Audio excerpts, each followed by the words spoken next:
Hey guys, it's me. Don't mind Marty in the background. I am very sick. I feel like I'm dying. He's just saying that because he's the one that got me sick. This is my first time being sick after my heart attack, and it was a little eye-opening because I can't take a damn thing. I can't take any of the good decongestants. The only thing I can take is I can take Robitussin DM, which I don't have that. I haven't gone to the store yet. I just heard back from my cardiologist a little bit ago. I can take Corsedin, which doesn't seem to be doing anything, but it probably is, and it's just, you know, not doing as much as I would like. Flonase, but with Flonase I have to be careful and watch for excessive bleeding, like nosebleeds and stuff. So I'm a mess right now. I am making chicken noodle soup without the noodles. I have noodles. I will cook those separately I have gluten-free pasta for Marty, and Alex is still here. Christian went back to school yesterday. So for the boys, I will make pasta. For me, I'm not going to have pasta.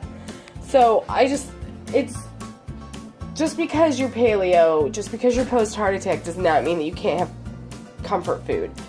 What I'm doing is I have in here so far, I had a container of this in the refrigerator and I just dumped what was left of it in there. And then this was some, and I have to dig that fat out. This was some broth left over.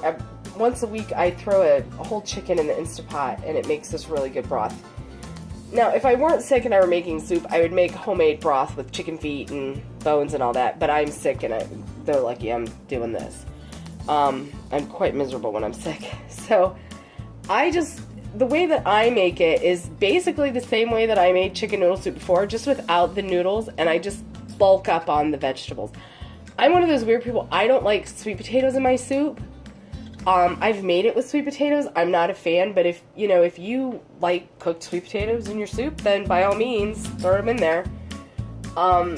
You could put, any vegetable, but I am going with what's on hand. I took a whole stalk, I think it's called, the celery, the whole thing. I'm going to cut all of that, put it in. I have almost, how big is this bag? I have probably about 1.5 pounds of carrots in here. Probably not even going to peel them. Just cut them, throw them in. I'm going to put a big giant onion in and then fill the pot the rest of the way with more chicken broth. And I'll probably throw some of this in just for, why not? Make it a little bit more healthy and no one will know. So that's what I'm going to do. And then I'm going to, I have the rest of the leftover cooked chicken that this broth came from. I'm going to cook that separately, warm it up separately, and throw it in, because I feel like if I throw it in the Instant Pot, it'll get mushy. So, sorry, this is a crazy video.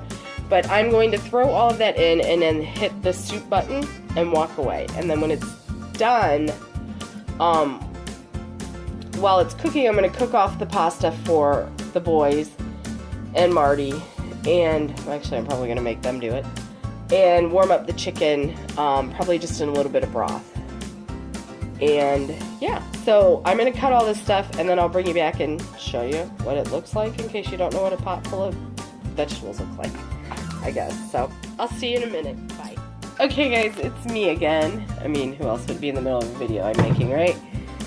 So here's what I ended up with.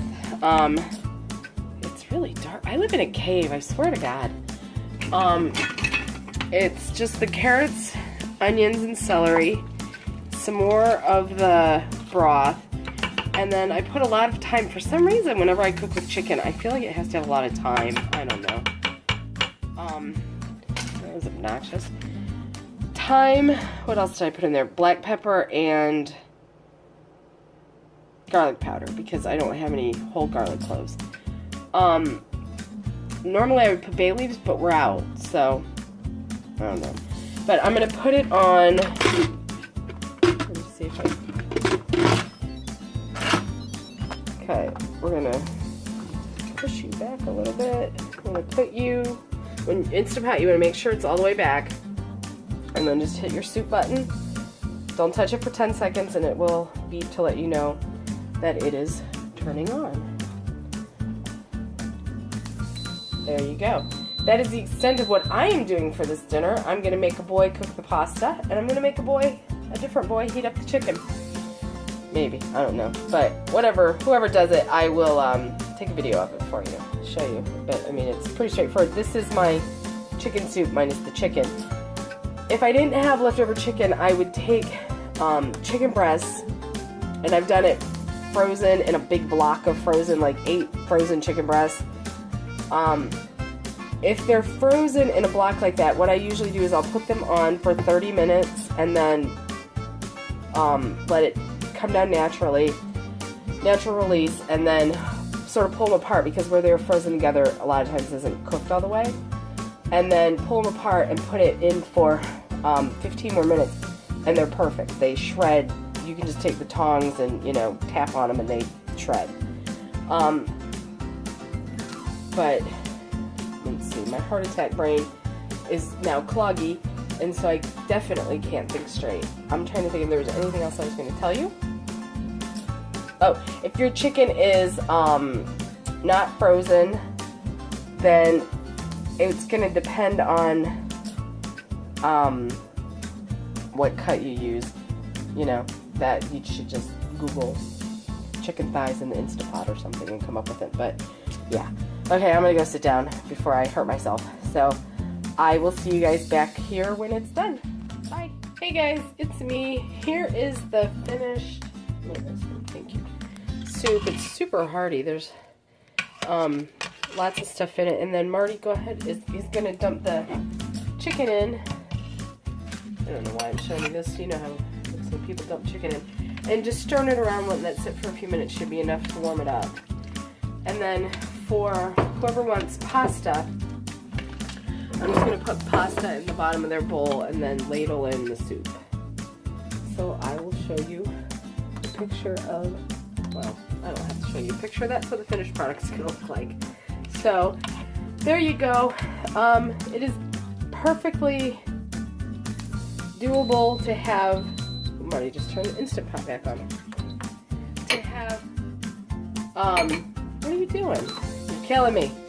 Martha, it is perfectly doable to have comfort food and still stick to your paleo way of eating. So that is my dinner. That's going to make me feel better, hopefully, because I'm miserable. So I will see you guys, next time. Bye.